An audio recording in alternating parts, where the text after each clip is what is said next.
What's up, hybrids? Welcome back to another episode of the Fandom Hybrid Podcast. This is Hanako, and I am here with Casey and Michelle, and we are discussing the first episode of the new Walking Dead spinoff, Dead City. This is the spinoff that follows the shenanigans, I guess you could say, of Negan and Maggie. Looks like it's taking place several years down the road, and Casey already has her hand up. What you got to say, Casey? Because they said it's not a spinoff, it's a continuation of the story. Okay, it's still a spinoff. What they said. They I said know. They call it no spinoff. It's just a continuation. Whatever. It's a spin-off. But yeah, I mean, I get it because it does have characters that stem from the original. But I mean, if we call in Fear the Walking Dead a spinoff, and we called World Beyond a spinoff, even though, we didn't see a familiar character in that one until the end of the second season. It's a spinoff, but I get it.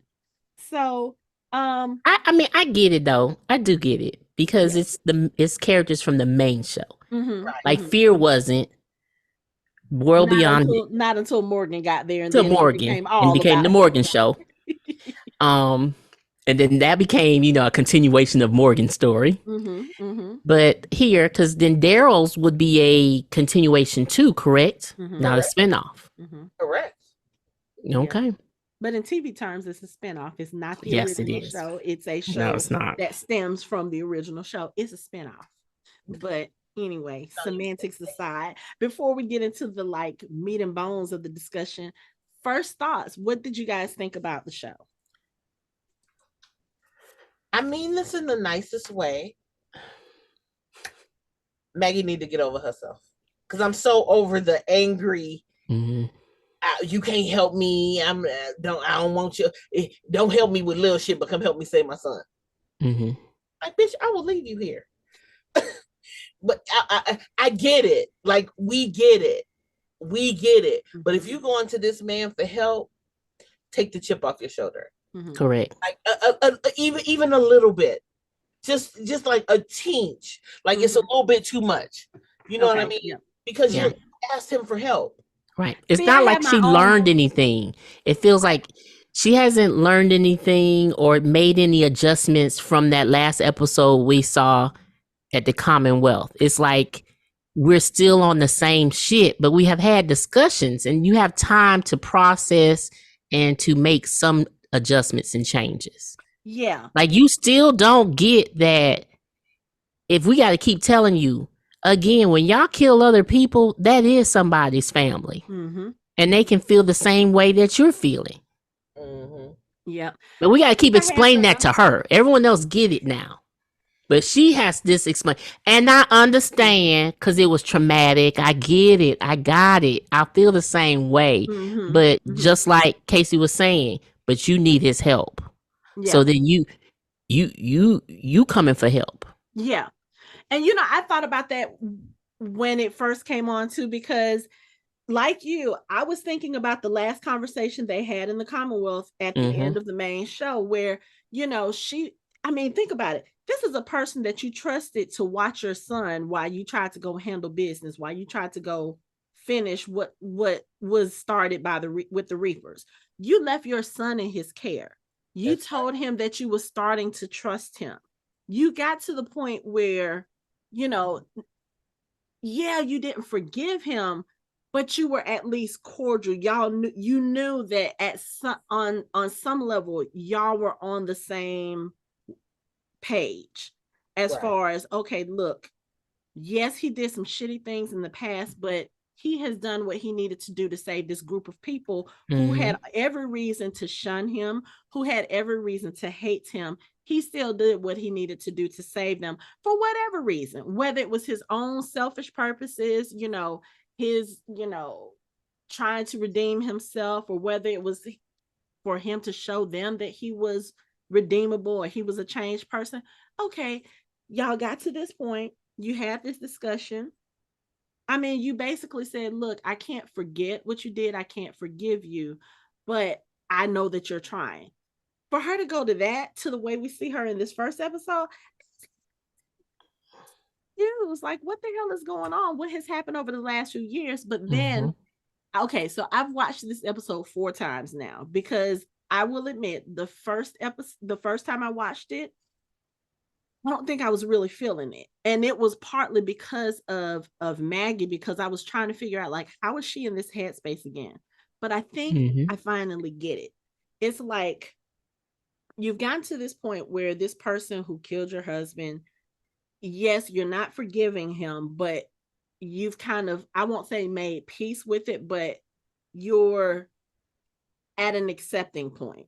You know what I'm saying? That this person is a person who has tried to change, who has tried to, be a better person, who has apologized to you for what he has done. You know what I'm saying? And done all of these things to make amends. Then here it is, several years later, you get raided. The person kidnaps your son. And before they raid you, she hears the whistle that signified the saviors. I think for her being in that position where you have a community, you think you're safe, and then these people come in, they take from you, they have the same, like Negan said, they have the same modus operandi that the saviors did way back then. I think it basically just kind of triggered a lot of things for her. And then because we don't know exactly how the Croat and Negan fit at this point, because all we know is that he used to be a part of the Saviors when Negan was in this, when Negan was leading the Saviors. We don't know how deep he was into that group. We don't know. He could have been one of Negan's, we just don't know the dynamics yet. But I think in her mind, she's probably thinking, okay, you know what? This person came in the same way that you came at us. And I think it just triggers something for her. It's like, okay, here's another way where an association with you has brought havoc into my life. Like, okay, I had gotten over, or not gotten over, I had accepted what you had done to my husband. I've kind of sort of, like I said, made peace with it. You apologized. We were on this, this same page where we were like, okay, you know what? You and I will never be friends. We will never be friendly, but we have an understanding towards each other. Okay. Now, here you are a few years later, somebody from your crew has once again come into my life and taking something from me that I love, taking someone from me that I love. And I just think it just, at this point, she's just pissed, like, God damn it, can I not get away from this man and him wreaking havoc in my life? So I can sort of understand the way that she is. She's just like pissed. She's like, okay, you know what? I could have lived the rest of my life. I could have been cool with Negan as far as, what he did. He apologized. We're cool. I didn't have to deal with him. And then now all of a sudden, I need him because I need to understand who I'm up against when I try to go save my child. So once I looked at it a couple of times and I thought about it like that, I was like, I can understand how she would be pissed. And then in this episode, we see that she has nightmares. They literally. But how many times did you rewatch this episode to get to this point? Probably by the second or third time. Correct. Yeah. That's all I'm saying. But and we've discussed this before. A lot of times when we watch something for the first time, we're not really watching it to like delve deep into it. You're trying to figure out you're trying to see what the story is that they're presenting to you first. And then always on a second watch, now you can start paying attention to the things you didn't catch the first time. Right. I catch the nuances. And I understand. I totally, there still should be some character growth in that, and it hasn't been. Yeah. Just some. Yeah. I get that. And I mean, it's, I think we keep rehashing and reusing a past trauma and saying that is the only thing that's pushing her. Like it has to be, we have to do something else. We can't just rely on that. Right. Like we're gonna rely on the fact that he did this to Glenn. Okay, we got this. We already been through this for years. we have now made changes, good or bad, about our feelings. Mm-hmm. We can tell when we did our panel about Negan. It's like we starting to change our feelings either one way or the other, or make adjustments. But it hasn't been there. I don't even care about the whistling. I know the whistling will bring back the memories. But this is a totally different dude here. So we gotta do, our expectation is everyone is not like Negan. That just means that he was in Negan's group. But we still gotta figure out who this person is. I was gonna call him another name. We gonna have to figure out who that person is. And not keep, oh, Negan, I hate you. Okay, I do hate you. However, I understand you did what you had to do. We get that. But you gonna help me with my son. Yeah. Okay? Because this is one of your people. So I do need your information, your background. I mean, we're going to work together. I still don't like you, but we still going to work together. But I'm not going to be sitting here every few minutes looking like I'm about to kill you. No, we passed that point now. We passed but you know what? It should be. Because how old is this person now? What, probably 13, 14, 15? Yeah. I think it's okay. So I know, Michelle, you weren't here for the last few episodes of Fear the Walking Dead, but Casey and I, we probably drove this point into the ground about the fact that The Walking Dead, I don't know, they did good with casting for children on the main show, but like Fear the Walking Dead, the character of Mo, you can't tell me that was an 8-year-old child. Same thing here with Hershel. Now, I've seen varying reports online because everybody's trying to figure out where in the timeline this is. Right. So I've seen some people say that this takes place 2 years after the end of the main show. There's no way in hell, because Hershel does not look like a 10-year-old on this show. He looks like he's got to be somewhere 14, 16-ish. You know, he's too. I would give him, for him being the boy, I'll give him 7th. Yeah, so 7th to 8th grade. 15.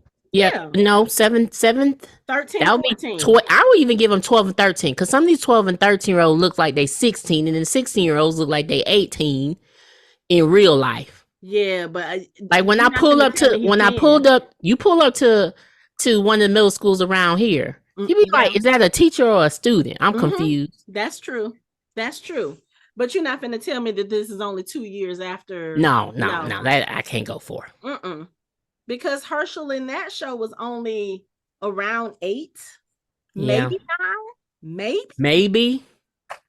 So I know that boys have their growth spurts. They don't have them that early. No, they don't. Not about to have it. No. So this has to be maybe 5, 6 years. I would say around that. Maybe somewhere around then. Yeah, and some of the stuff that's happening, I'm like, this has to be a while later. Because I need to see how the Commonwealth plays a part. Well, see, that's the thing, because I remember towards the end, Maggie did try to go back and rebuild Hilltop. Now, obviously, from what we find out in this episode, they weren't able to make that work, so they relocated. My question is, okay, so let's talk about the logistics of the show, okay? In comparisons to The Walking Dead, since this is a continuation of the story and not a spinoff, okay? So The Walking Dead, Alexandria was based in Virginia. We gathered that the Commonwealth may be around Ohio. I think that was what we were thinking, if I remember correctly.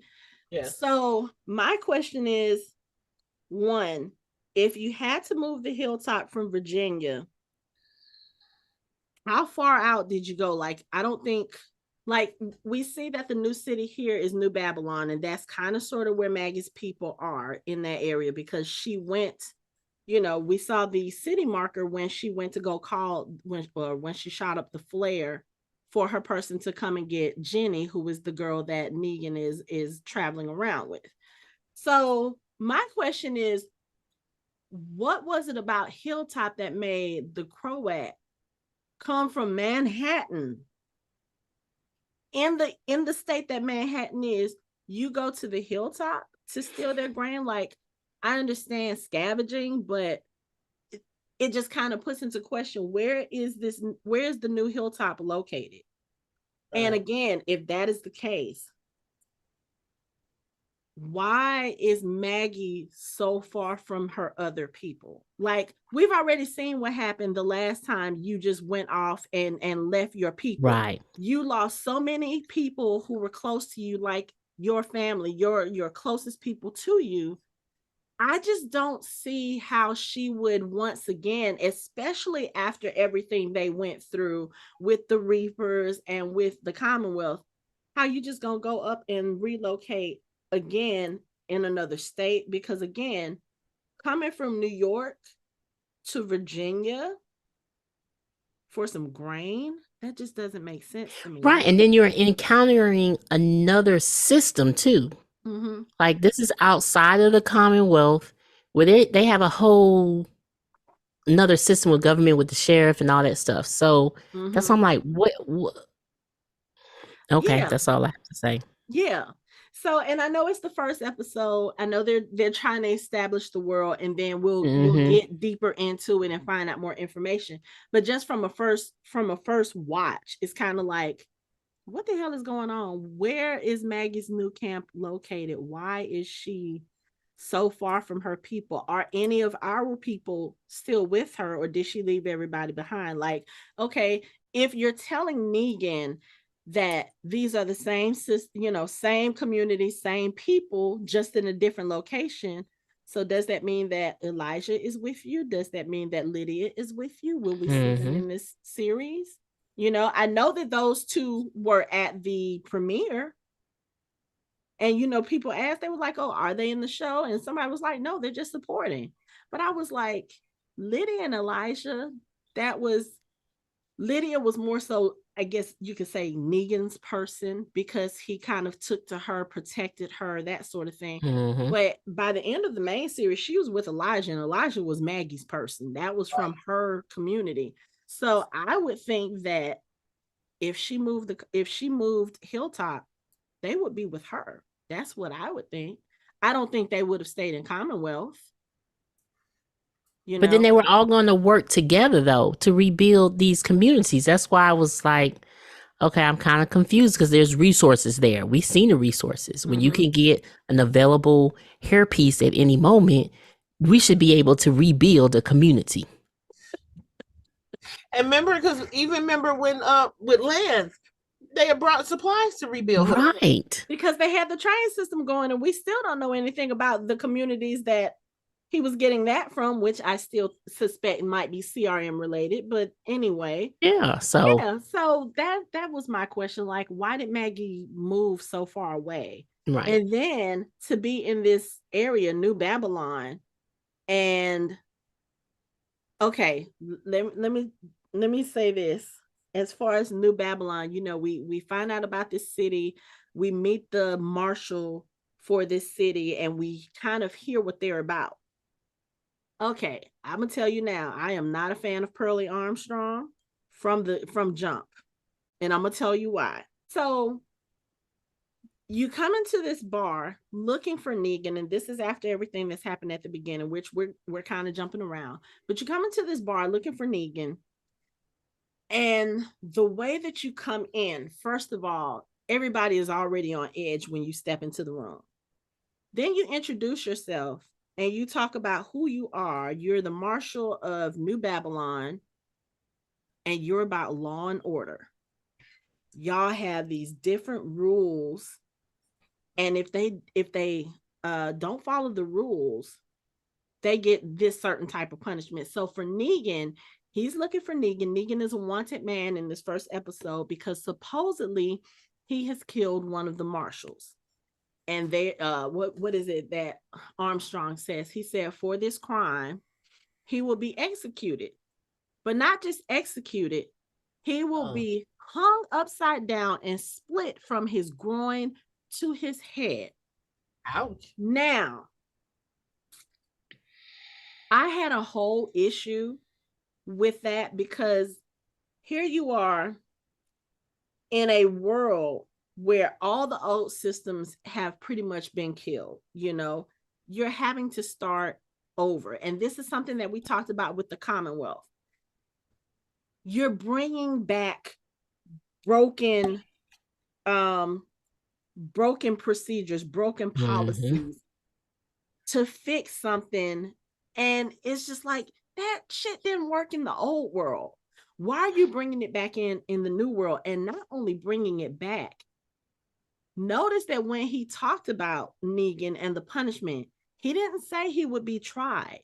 He didn't say that he would get a hearing. He basically said he killed this marshal and this is what we're going to do to him. Again, why? His Commonwealth had a court. I mean, it was a shitty. Right. Yeah, they did. It was a shitty court. It was unfair. As hell. They had that. And if they had to put somebody to death, they were going to do it in a humane way. The fact that you were talking about hanging this man upside down and splitting him in half from groin to head, and you're talking about it with not necessarily a sense of glee, but you are kind of reveling in telling the people this so that they are scared and they will tell you what you want to know. What type of person gets off on that kind of, you are part of a broken system, because this is not what law and order should be. And, just some of the things that he says later on in the episode, when he gets to a point where he's looking for Maggie and Negan, and because they've kidnapped one of his little sheriff's deputies or whatever you want to call them.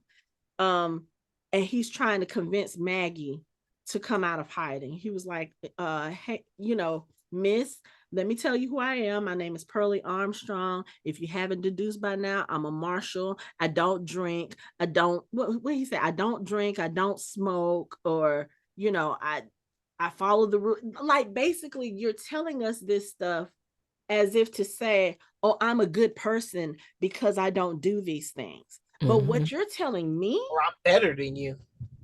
I don't even know if he was trying to say he was better than her. He's trying to say that because he doesn't do these things, he's a good person and she should be able to trust him. But for me, looking at this, one, if your introduction to how good of a person is that you don't do these things that quote unquote other people consider bad, you're already telling me that you're a judgmental person. Okay. Two, you are a person who don't do these bad things, but you have no problems in taking pleasure in telling people how you're going to execute a person by splitting him from groin to head. You have no problems. Push the lady into the right. You have no problems pushing a woman into a herd of walkers because she's not giving you the information you need, or because she runs an establishment that serves alcohol, that allows gambling, that allows prostitution, or whatever you want to call it at this point. You know what I'm saying? Like, you're already condemning people because of what quote unquote you deem to be acceptable behavior, and this is what you have made into law. Again, I have a problem with this type of leadership, because this is the problem with the world we live in now.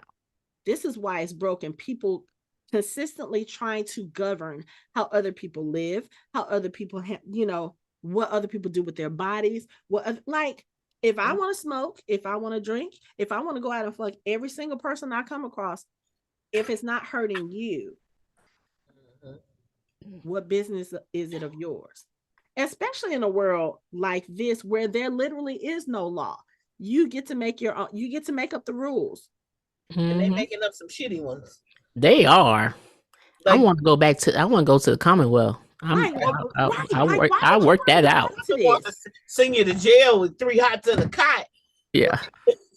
No, but for murder. No, I'm gonna slam your face into the goddamn fence and let walkers eat you, or hang you in the town square so everybody can see your body dead and writhing in death.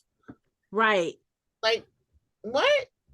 Like, and this is the kind of thing that you again, you are trying to get people to follow the rules by putting fear in them. Who else did that? Negan.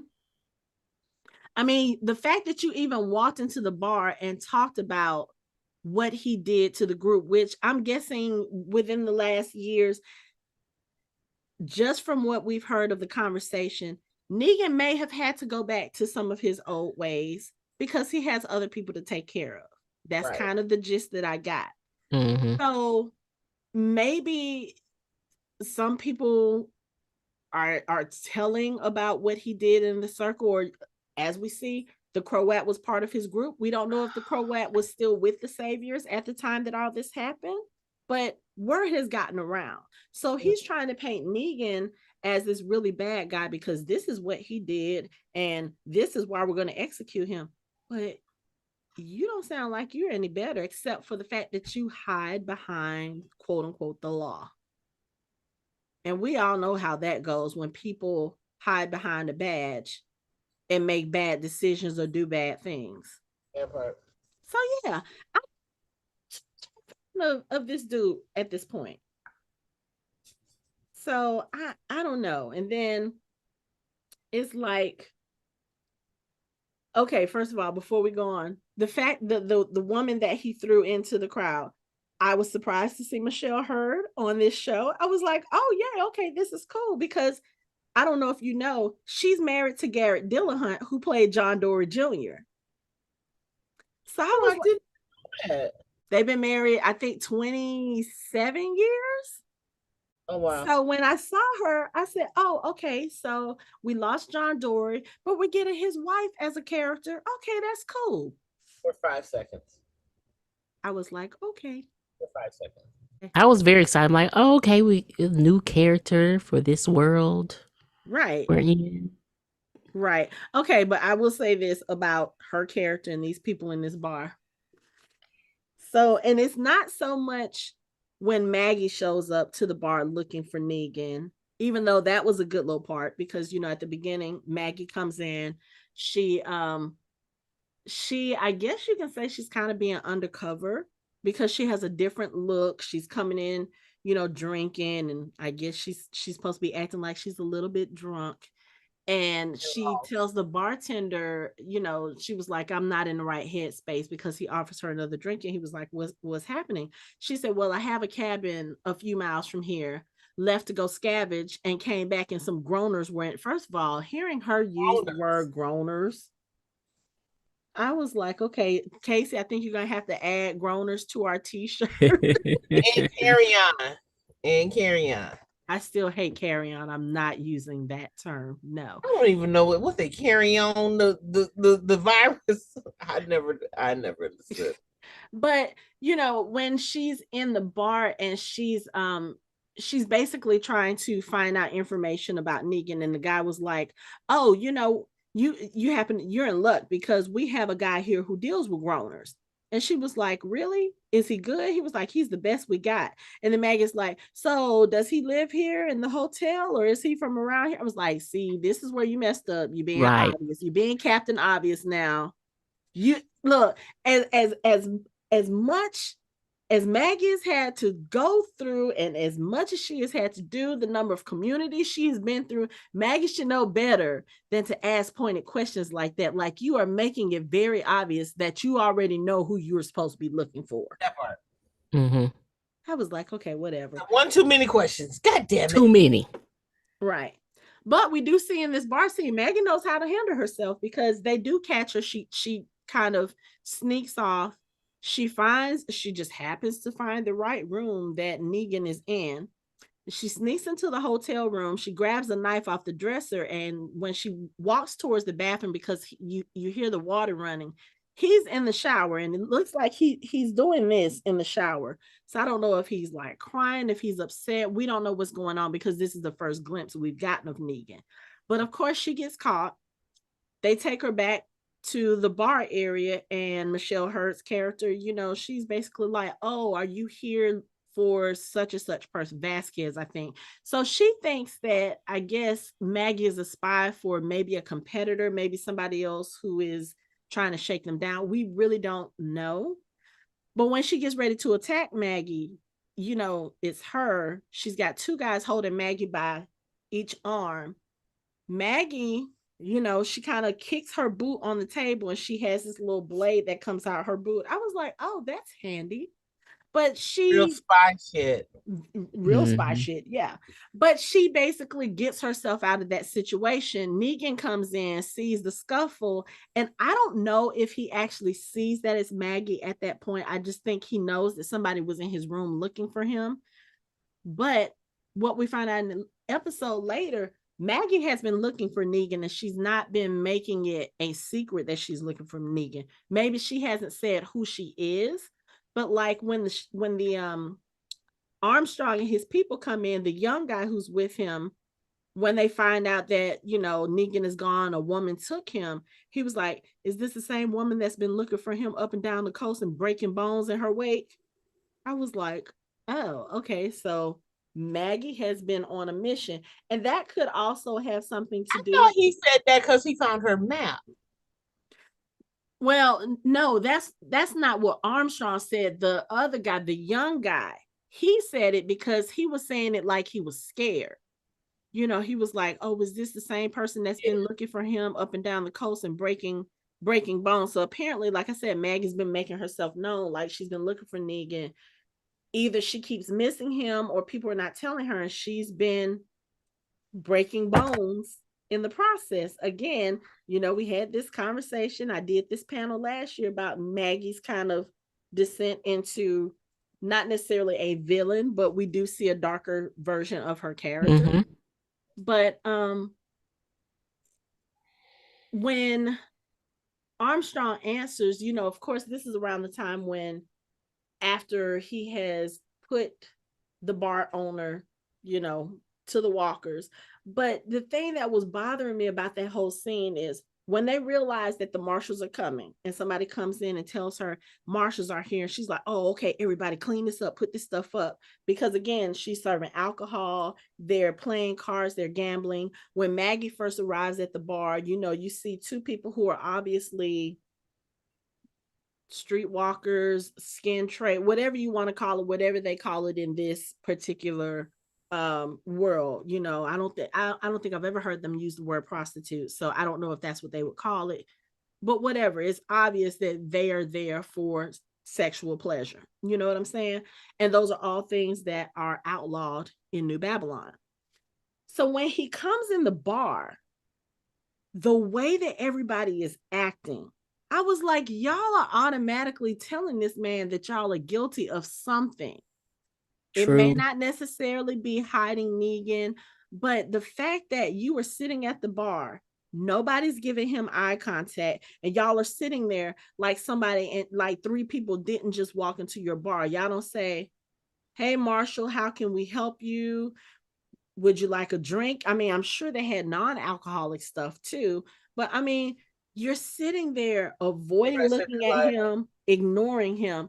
You're telling everybody by your body language and your behavior that you were doing something you had no business doing before this man walked up in the door. Because I'm sorry, me, if I'm not doing anything guilty, I don't care. A whole fucking cop squad could come in. I'm gonna ask them, I'll be like, hey, what's going on? What y'all need? Can I help you? Oh, we're looking for this person. I don't know who this person is. The fact that he kept saying, has anybody seen this man? And nobody answered. Y'all are already telling this man that he has been here. Right. You could just say, yes, he was here. And then some other woman came and then they disappeared. Right. You could have said that and he would have been out the door. You could have been like, yeah, he stopped in here, was here for a couple of days. Some woman came and grabbed him. We don't know why. Y'all could have. That wouldn't have been a lie.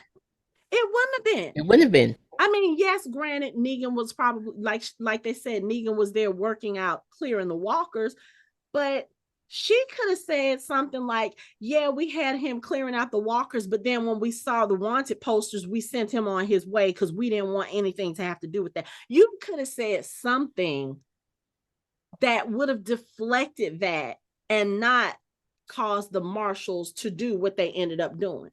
Mm-hmm. That was just like, okay.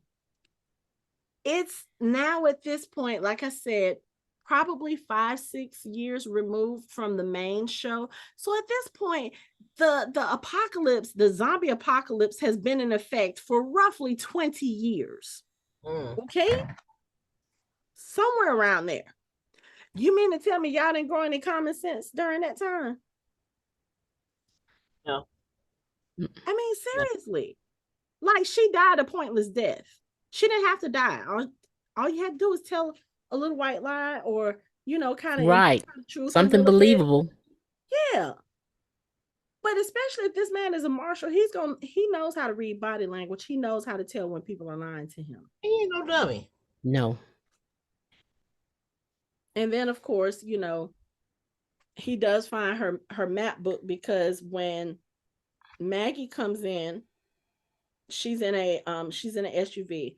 When Negan runs out of the bar after he sees the scuffle, there's also a young girl who trips Maggie up, and then she kind of turns and looks at her before she leaves out. And I was like, who is this kid? That looked like him and Annie's daughter, plus she's too old. So they are running, and Maggie gets into the truck to go pursue them, and one of the guys comes out of the bar and, you know, tries to take her out of the truck, and she kicks him, and her map book falls out the truck. She, you know, pays no attention to it, or she doesn't see it because she's so focused on getting to Negan. But when Armstrong finds this map book, I was sitting there like, now maybe it's because I won't say I've never. I haven't had to use a physical map book in ages. You know, we have cell phones, we have GPS. They don't have this in this time, so I understand they got to get like the old, you know, I don't even remember what you call them things, because you don't call them a map, but what do you call them? It's not an atlas. It's what is it? Oh, anyway, it's an atlas. It's an atlas. Is it? Okay, I don't remember. So look, I just gave my age. You made me think like it's not an atlas. Yeah, I was thinking that too. Like, wait a second, but I remember using those on trips and stuff. And yeah, I haven't in a long time, because you know I'm more a MapQuest person from when I started using, you know, maps to get to places. I'm a MapQuest person. I didn't really use an atlas growing up. So, but how did you get to places, girl? You should print out them 17 pages that MapQuest gave you full of before MapQuest. Girl, I went to Alabama, and that was it.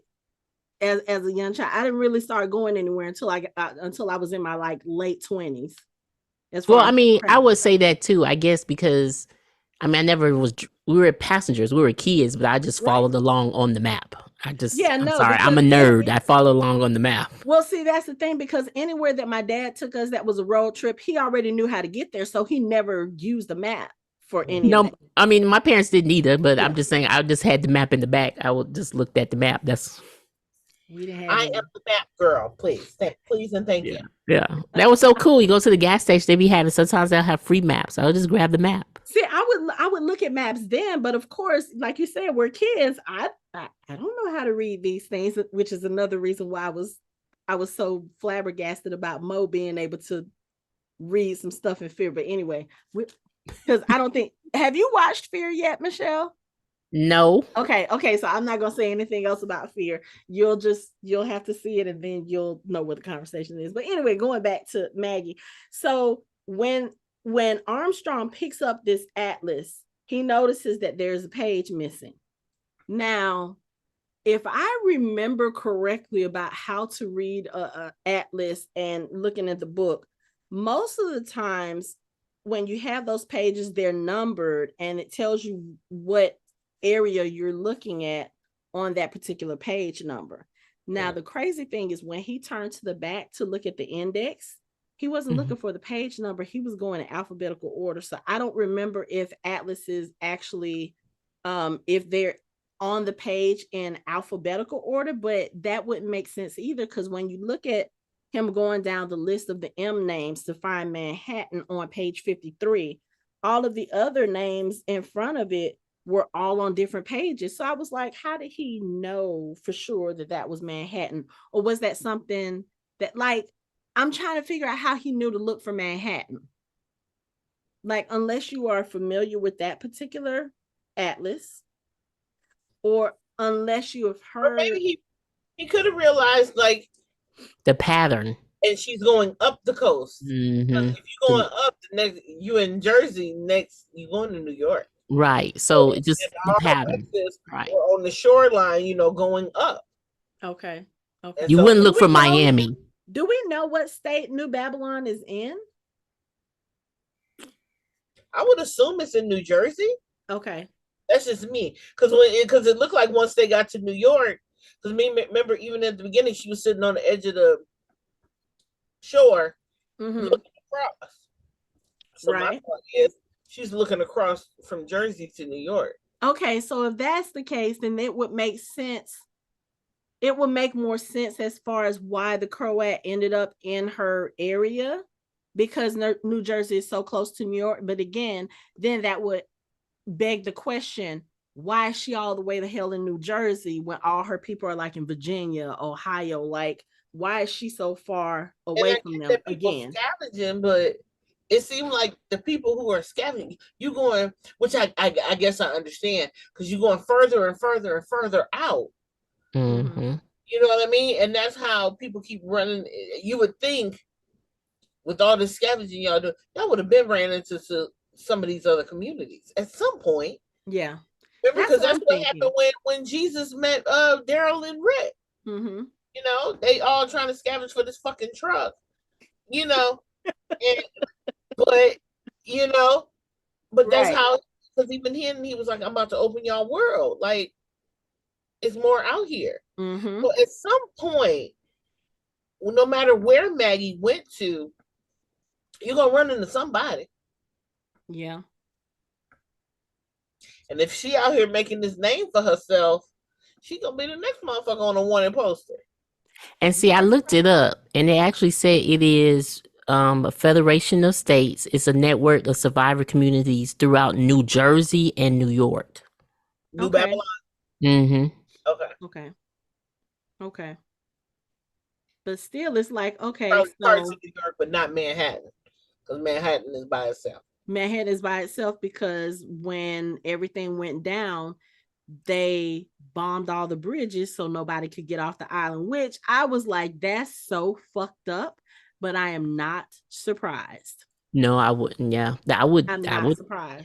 As a government worker, that would be my idea too. Yeah, because at that point, again, just from the information we gathered from that, it seems like back at the beginning, they probably didn't know that this was something that was widespread. They probably thought, oh, this started on Manhattan. That's probably where the most people were sick.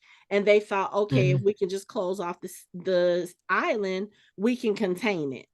You know, I think that was their thing, which, like you said, it does make sense. But at the same time, it's like you condemned all those people to die. That's just horrible. That's horrible. But the other thing, and I know I'm nitpicking about this. So was New Babylon a thing, a federation of states before the zombie apocalypse, or did they find some kind of factory where they could make city signs during the zombie apocalypse? Because they have a whole sign that says New Babylon Federation of States, blah blah blah. I was like, where did they get the sign from? You know, there is somebody there's the right.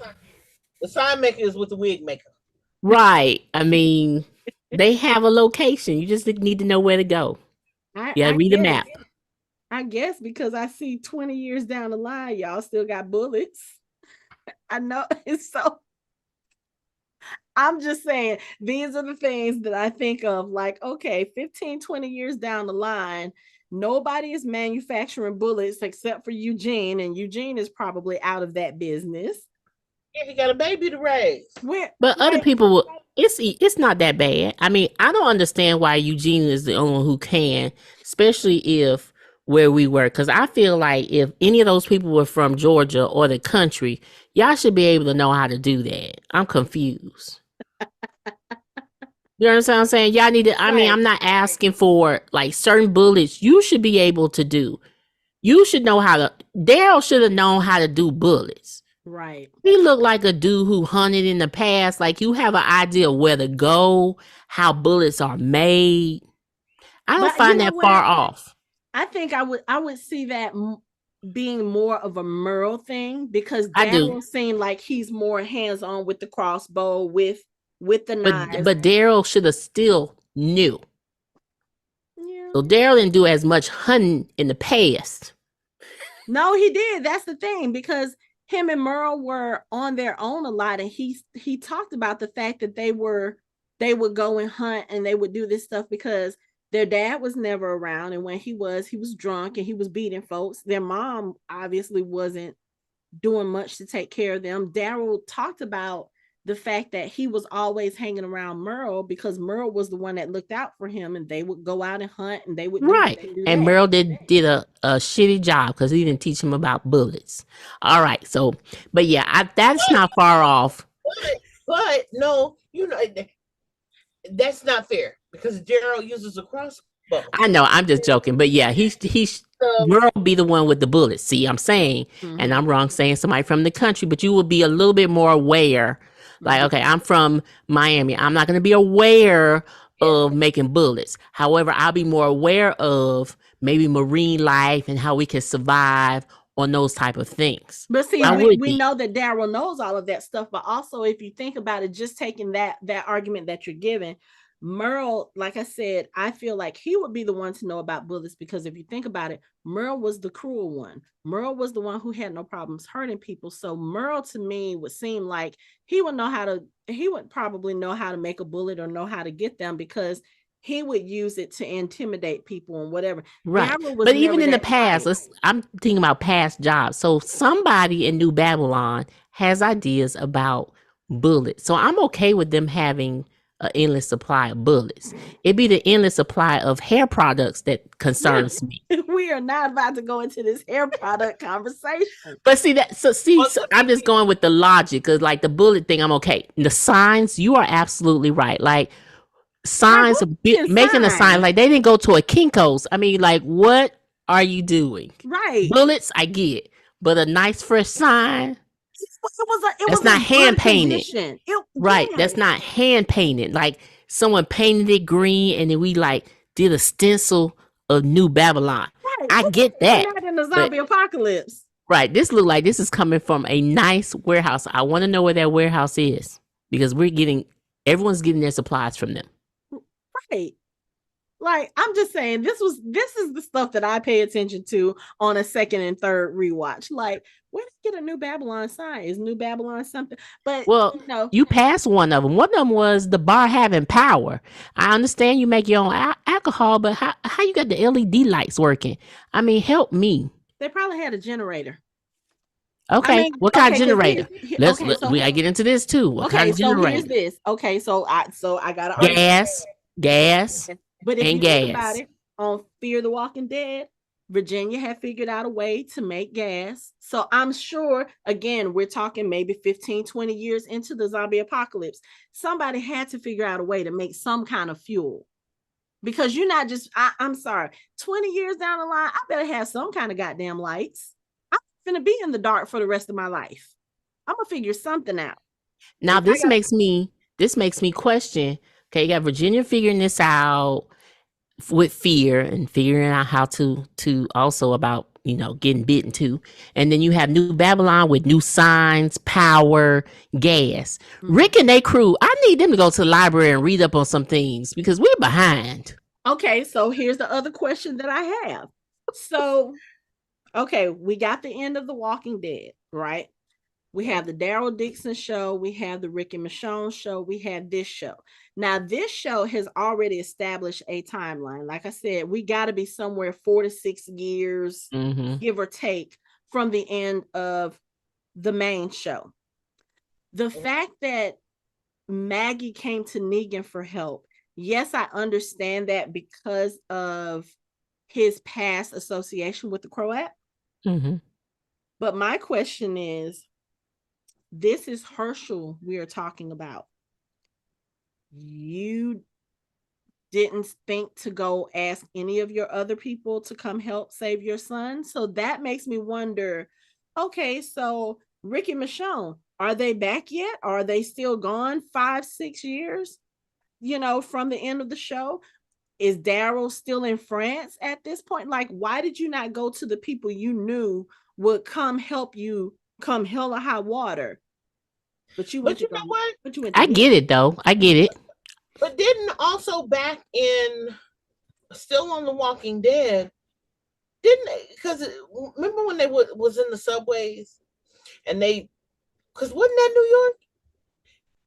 When they was on the subways and they had Negan, because the city. They were going towards DC. They were going towards DC. Okay. Mm-hmm. Because something in me made me think, like, didn't they say he knew New York? Which is because that's why they took him when DC. That was DC. That was DC. Okay. But okay, hear it. Oh well. But I get it though, because she kind of, after that situation where Rick he didn't side with Negan, he showed mercy. Mm-hmm. She started distancing herself from them anyway. But at this point, I'm sorry, she's still 12 years now. Yeah, but she's distancing herself. And even with the Commonwealth, even if everyone came back and they were living in Commonwealth, she's off. She has always been, and she's been doing that. And I know they've written that because she left the show or whatnot, that she's always off doing her own thing. So when she heard the whistle, I can't whistle, and she associated that with Negan, and she feels like Negan is the one to get it. She didn't think about them helping her. Yeah, I can see it. I can see it because she really has this whole story development, character development thing. Because at this point, where we are in the Dead City timeline, this is 12 years removed from when Rick allowed Negan to live. I know. 12 years. No, it don't matter because she's still mad at Negan, and it's been 12 years. Exactly like you said, she's still. Yeah, so she that grudge against Rick and Michonne. She's not rationalizing it. Let me go get the crew. Let me get these soldiers from Commonwealth to help me. No, because you have friends. Like, you literally have Carol. But even if you don't get right, and this is so this is the thing. So she's not thinking. She's thinking, who can help me with this person I know is associated? I know where that whistling comes from. So that person has to be the same type of character Negan is. So I need a Negan to fight a Negan. But I don't know. I guess it still doesn't make sense because at this point, at the end of the show, Maggie had pretty much made her amends with her people. I mean, when you come back and you realize half the people you loved are dead and you were gone for all of it, you weren't here for any of that. Mm-hmm. One, okay, I guess I'm applying real life is short, especially in a zombie apocalypse. You do your forgiveness and you move on. Like once you think Rick is dead, and okay, you probably have thought Rick is dead because you was there when the bridge blew up. But I'm pretty sure that when Daryl left and told the kids or told Judith, if I see them out there, I'll bring them home. Daryl and Carol ain't the only person who know at this point that Rick may be alive and Michonne went to go find them. I'm sure they probably shared that information. And Rick and Michonne really could be at the honeymoon suite in Commonwealth, but she is not going back there to ask for help. That wasn't her first thing in her mind when she heard that whistle. Brought her back another 12, 13, 14 years, how long it's been since Glenn, and her mission was to get him to fight Negan, to fight another Negan. She wasn't thinking about Rick and Michonne to fight them. She's going to leave them out of it, which is stupid because you need everyone to help you. I don't understand how two effing people are going to go into Manhattan where there's going to be a whole lot of walkers, plus the people you have to deal with to get your son back. Right. You are not Tom Cruise in Mission Impossible. You can't do it. This is a person who has pretty much already made his amends to you. Negan owes her nothing at this point, and he does say something about this in this episode. Like, he calls her out on every passive aggressive line she's giving him. Negan does not owe her anything at this point, so he could be like, "Look, I already saved your son once, all them years ago." Literally. Shit. On the other hand, You talking Rick, Carol, Michonne, Aaron, this is nephew to them. You mean to tell me that they wouldn't come and help you at the drop of a dime and be like, oh, okay, well, we know what we can do. Let's go kill this motherfucker and get your son back. Can we come up with a plan? Right. That. She's not doing it. She's not even thinking that. Let's go back to the fact that you don't even really care what happened to his wife and child to even invest in. Well, I shouldn't take him because he maybe needs to go back and find his wife or child. You ask one line, which I hate they did that. Where's Annie and your kid? He say nothing. You say, okay, move on. You coming with me. Come on. Well, okay. So I will say this, as far as that goes, I have a feeling the fact that he didn't answer probably gave her answer. And then when he said something in the truck later on, and also this bracelet, I don't know, is that a bracelet that Annie wore in The Walking Dead? I don't know. I thought about it, but I don't know. Because I was like, when she walked into his room, when she snuck into the hotel room and she grabbed the knife, the bracelet was there first, and she picked up the bracelet and looked at it and she set it back down. When he was in the truck talking to her, he was holding the bracelet and he was like, it's almost like, you know how you take a piece of jewelry or something that means something to you and you just kind of finger it, you just kind of rub on it, and it's kind of like giving you whatever you need, comfort. Like some kind of comfort. So he was doing this to her, and you know, he was telling her, he said, what the marshals say I did, it didn't go down like that. But I figure for whatever I did do, I have paid the price. To me, I feel like that told the story of what may have happened to Annie and the child. Either they got killed or she got tired of being in the danger and she left him and took the child. Now, I do know that based on interviews, we will find out what happened to Annie. I think. I figured that they're gonna have to, because they can't leave us like this. But it also shows that it goes with the evidence that we will probably later talk about at another panel about Maggie's path, because her compassion and empathy is like gone. I'm surprised I don't know. Come on, Hanako, don't help. I don't know if don't do the silver lining. I didn't say all of it, but I'm not trying to do the silver lining. But I feel like given the fact that this is Negan we're talking about, she's already on shaky ground, having to deal with this man who was the source of so much trauma for her.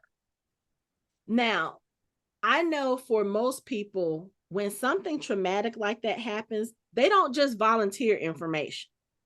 And I think, in a sense, her not pushing the issue with Negan, like, first of all, he's there not with Annie and his child. He's there with a whole nother girl. And then when we get the background of who this girl is, we find out that he was working on the farm. She was there on the farm. Her dad went out on a run, never came back. The girl went to go look for her dad, found him as a walker. And apparently the way that he died was because people killed him and killed him in a horrific way. She wanted to go with him, I guess, maybe because she saw on the farm that he took care of himself. And we already know from the past show, Negan, okay, I gotta say it, Negan is a girl dad. You saw the way that he took to Judith. You saw the way he took to Lydia, now to this girl. He is a girl dad, which also leads me to believe that whatever child he had with Annie, that was probably a girl too. That's just, I don't know. That's just my thinking. But I'm thinking, because of the situation and what they're dealing with, one, Maggie has to stay focused. I understand that. Her son's life is on the line. Now, I'm just saying that this is just part of evidence, because I feel like she has already started losing her compassion and empathy before this. Well, she said that. She said that in the train car. She talked about that, but she started getting that back. Again, and I just see it. You can just see it in her now. And I'm just saying that this is just a little bit evidence. He's not going to give her any information. He will probably talk about it later. I got that part, but I'm just talking about her in general in this episode throughout. That's what I'm saying. It kind of is more evidence to talk about her different path that she's taking because of everything that has happened. Yeah. But as far as I'm not, I wouldn't say that she's not pushing the Annie and kid thing because of that lack of compassion. She's probably like, okay, you know what? This is something he obviously does not want to talk about right now. I'm not about to push this. Or I really think she don't care too. That part. I didn't think she doesn't care. I don't think it has nothing to do with Hershel. It has nothing to do with Hershel. She really don't. This is not her friend. I don't think that's the case, because if you look at the way that she and Annie interacted in that final season of The Walking Dead, I think she more so was okay. I won't even say okay. She dealt with Negan because Negan came with Annie, and you could see that those two women, for all of their differences, there was a little bit of a bond there. Hershel even took to Annie, so I wouldn't say. But this has now been years, and I'm being honest with you. There's people who I may have known for years, and I asked about somebody, they said they don't want to talk about it, and I move on. I don't necessarily sometimes care. I'm gonna be honest with you. And she's more harsh than I am, so I can see her not caring. Because it got nothing to do with this is not her friend. They're not friends. So I will ask because you with this other girl, and I'm like, that's the last time I saw you had a wife in it. Right. And then you're like, you say those things, and I move on. I'm not trying to get information from you because she don't care about his life. Even if she met Annie and Annie is nice, and I would have been friends with Annie in the real life on the farm, but I don't really care. I don't care. I don't know if and it's okay, but it's not a bad thing for it. They're not friends, so it's okay. It's not her family. It's okay to not like, oh, okay, well, I'm not going to get into that. Let's move on. I got to get my son. That's more important to her. Because you could tell clearly, we know that's the most important thing. That's the most important thing. To me, she's just being like super reckless with it. But the one thing that I did like was when they was on the boat and Negan was talking to her, and because she being an asshole. Yeah. And he told her, just think about all the husbands that you killed that didn't. Yeah.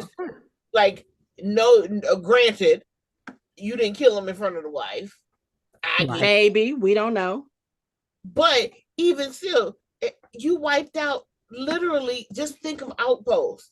If you don't think about no other war, no other battle, no other thing that y'all had, just the Outpost, right? How many husbands did you kill? How many brothers and people who waited for these people to come home did you kill? Right. You want to be mad at me because I did what you did? No. And then the other thing about that, get that fucking chip off her. Hold on, we can't hear you. Oh, you're very low. I said it also makes me think that Maggie need to get that chip off her shoulder. Oh yeah, you did the same thing. Yeah, that's why I was saying. It's good that he called her on her BS on the boat, because again, here's the thing. You obviously came to ask me for help because you know what I'm capable of. Right. And you know that you're going to need that in order to get your son back. Especially after Negan talked to her and was like, oh yeah, so a lot of crazy people in my crew, but this one was like extra special with a cherry on top. Once you hear this, and like, yes, Maggie has descended into a little bit of darkness. She has become a tough person. She has done what needs to be done in order to protect her people. However, I don't think they ask us very well. No, she doesn't. I'm just saying. Okay, I'll give you that. But what I'm saying is, you are never gonna be the person that Negan was. Yes, Negan did some horrible things, and yes, he has tried to make up for it since. He has tried to redeem himself, but somewhere in there, Negan can still be that person if he needs to be. And right now, Maggie needs him to be that person. But that's the hard part. Like, he feels like he made up for it. He may not be that person. He has no motivation to really be that person for you. There's no, and I understand that. That's the hard part that she got to think about. Like, Yeah. you got to think about, maybe I need to come at this a different way. Maybe I need to get information more from him and how he became that person, because I need to be that person to get my son back. But I can't expect she ain't gonna ever be that person. So I'm just saying that's what she should come at this with, because hopefully she's not coming at it that he's going to turn into that person, because he has no motivation. You have more motivation to become him for this moment, because first of all, everyone will become what they need to become to get their kid back. I mean, so she got to become. He said, "I'm not the bad guy anymore. Nobody is, or everybody is." Right. So if I have to become a Negan, then I'm going to become a Negan. Mm-hmm. And you're going to have to be okay with that, because you came to me. Right. But no, I'm talking about me. Maggie got to be okay with, she may have to become the Negan and be that Negan. And I think she'll be okay with that, because I'm getting my son. This ain't because I'm trying to get some grains and, and help some other people. Yeah. I'm getting my kid, the only, blood that I have left on this planet. Yeah. So if I got to be a effing bastard, I'm going to be. But see, I don't know ruthless. If I feel like she has that in her, especially after the confrontation where she tries to kill Armstrong and he catches her and they have this tussle. She knocks him out and she has the opportunity to kill him at this point, which for me, you're keeping me from saving my son. I probably would have at this point. But she hesitates. And then when Negan comes in the room and looks at her, it's like what he said to her on the boat, because this dude, what did he do? He introduced himself and he said, I have a wife and 3 daughters. Yep. Right. She thought about that. She was like, okay, so I think no matter what the situation is, now maybe once she gets to the Croat and she actually sees her. Right. That's what I'm talking about. That's when she's going to have to be. Yeah, that is. On the path to get to him. She don't need to be. Yeah. No, and that's what I'm saying. She's going to have to do that when she gets to like in the video game, the boss. She's going to have to be ruthless when she gets to the boss. Yeah. Here, she don't have to kill these random people on the side, because they do have families and they may just be messengers. They may not even know what is going on at the top. Mm-hmm. Right. But I think so for me, in that situation, when this man is on top of you with a gun trying to choke you and you say, yeah, you should they have my son, that's why I need him, so he can help me get my son back. And Armstrong looks at her and then doubles down on trying to choke her. No, you should have killed him, because this is the man who's gonna come after you again. This is the one thing, right? This is the one thing about these characters in The Walking Dead. Like, I understand at some point you want to hold on to your humanity and you want to kind of show some mercy to people, but you have learned in the past that don't always work out in your favor. This man made it very clear once you said, I'm using him to save my son. You just told me you are a father. So you should know that you would do whatever to save your children. So you're going to still try to kill me once I tell you that this is my motive. This is why I have him. This is why I've been breaking bones all up the coast, because somebody took my son and I'm trying to get him. At this point, well, then I have a question. When she had that little knife in that boot, did she kill anybody in the bar? She stabbed Michelle Hurd's character with it. Okay, I thought she. Okay, well, yeah, hey, she stabbed her in the side. Michelle could have bled out now, so she could have killed this other friend. I'm just saying. I'm just saying. She didn't because of that conversation they had on the boat. She hesitated. That's why I said. Yeah, that's only because he had that conversation with her. So she's trying to prove a point. Girl, don't prove a point now. Just go ahead. Right. Kill the man. Him get in your head. Right, and that's what's gonna happen. Mm-hmm. But that's what did happen. Otherwise, she would have killed him. Yeah. But I think at the same time, I know that there's a line she says somewhere down the line, because you see it in the promos for the show, where she says, what was it? It takes a monster to make a monster. I don't know if she was talking about herself if she was talking about him, the Croat, I don't know. But if you think about it, like, I don't think Maggie wants to get to that point. And the fact that Negan has to be the person to remind you or to say something to you, to be like, yo, look, bitch, you ain't too far from where I am. I think she's trying to hold on to that, but like as the years go by, again, we don't know what's been going on these last 5-6 years. We don't know why she ended up on the Croats radar. We don't know how they found them or whatever the case may be. We don't know. But all I know is they bet not have him gunning for her like the Pope was, and we never fucking find out why. It better be a fucking reason. It better not, because other than that, what's the point of the show? Yeah, he better have a reason. Because what the fuck did Maggie do? She been doing some things. See, we giving a lot of credit. She must be doing some things.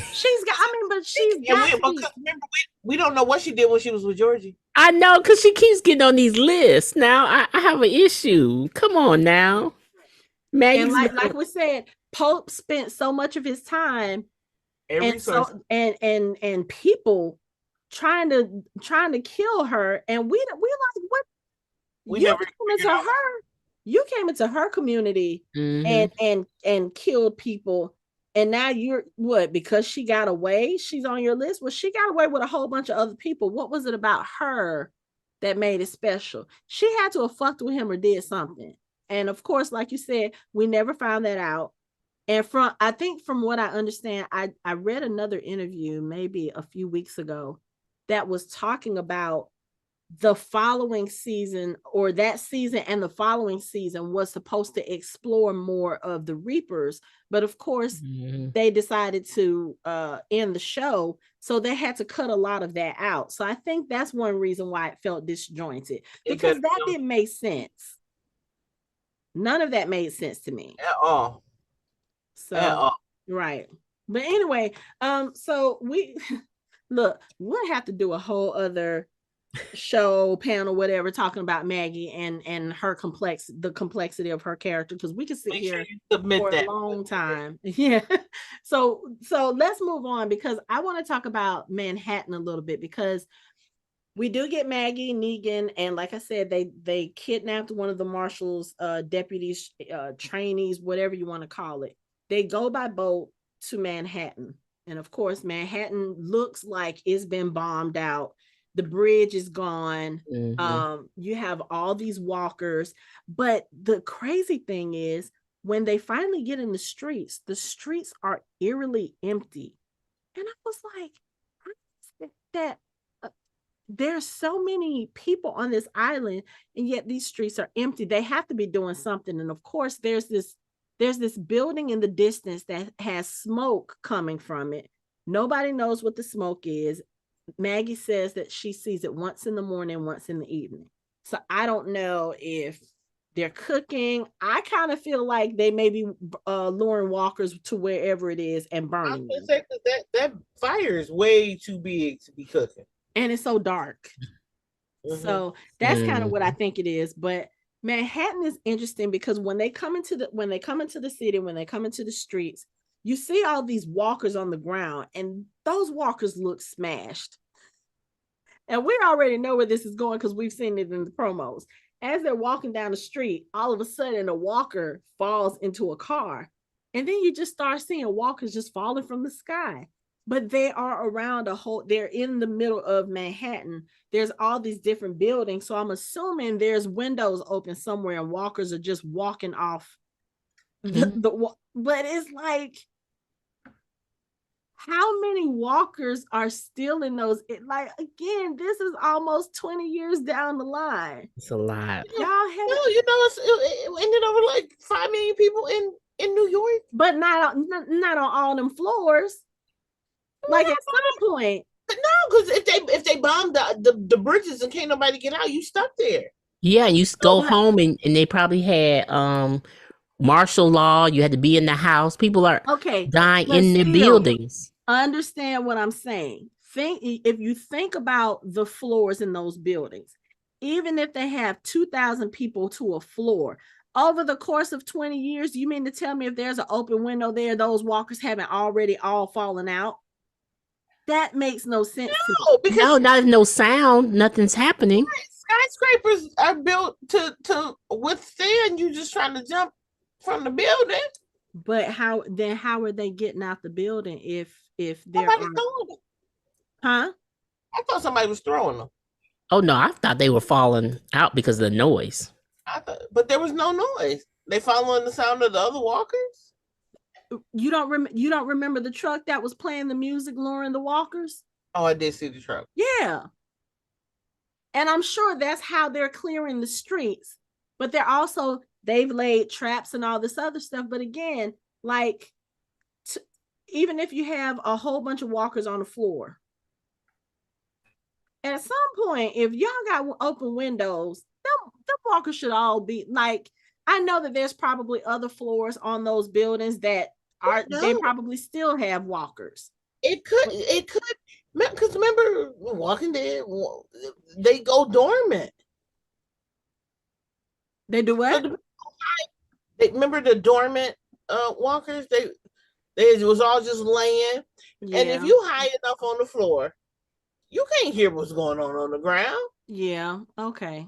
I'll give you that one. Probably they're just dormant. There's nothing to agitate them. There's nothing to make them like, hey, what's that noise? So they just, in a state of dormancy. I guess, but it's like once a walker body hits a car and smashes windows, that starts making noise because you notice there tended to be more falling down. But anyway, I'm not gonna spend too much time on that. It was just an interesting thought to me. Like, y'all still got walkers on the floors that's just randomly falling after all this time. But anyway, so they're dodging falling walkers, and we noticed that there's a mysterious figure at the top of one of the buildings. And, I thought at the same time, too, I was like, is she throwing walkers? But then again, I don't see somebody just being on a rooftop with walkers. Just, I don't know. Not pushing them over. Yeah, especially not somebody who looks like she might be an old lady. So, anyway. Okay. So, like we said, there was somebody driving some kind of truck or whatever playing music while they were walking through the streets. And they're looking like, what is this? And then of course you see the walkers kind of coming. Some of the walkers start heading towards them because they're like, oh, dinner. Okay, let's go over here. So Negan, I forgot what the other guy's name is, and Maggie, they go hide behind these trash bags. Now, while they're sitting here hiding, all of a sudden you hear the chittering and you see that there are cockroaches that are crawling over them, like all in the hair, all on the face. And I was like, I will face the walkers. New York cockroaches, hell to the no. I was so weirded out. Girl, everybody was like, I like how Negan was like, nope. Because what was it? The guy, he pulled one of the trash bags. He was trying to, get the roaches off of him.